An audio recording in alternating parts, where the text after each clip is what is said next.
কিন্তু অনেক বেশি।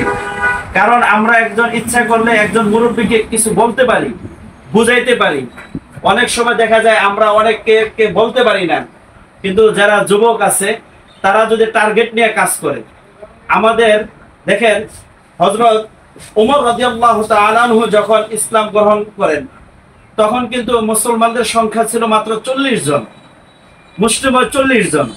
40 নম্বরে সে যখন ইসলাম গ্রহণ করে আল্লাহর নবীকে প্রশ্ন করেছিল যে, হে নবী আপনি বলুন আল্লাহ কি সত্য, আপনার কোরআন কি সত্য, আপনি কি নবী সত্য?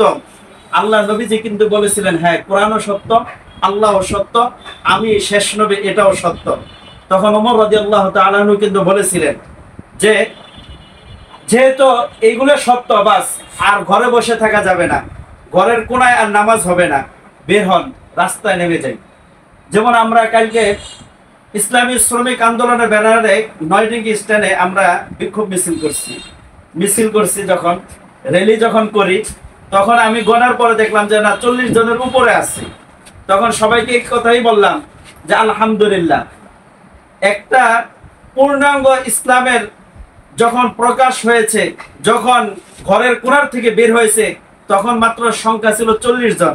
আলহামদুলিল্লাহ আমাদের ইউনিয়নে 40-এর ঊর্ধ্বে আজকের র্যালিতে আসছে। তার মানে আলহামদুলিল্লাহ আমরা 40 জন মিলে যদি ফিকির করি তাহলে দেখা যাবে এই ধান করার ভিতরে একটা বিপ্লব, ইসলামী আন্দোলনে একটা বিপ্লব ঘটানো সম্ভব।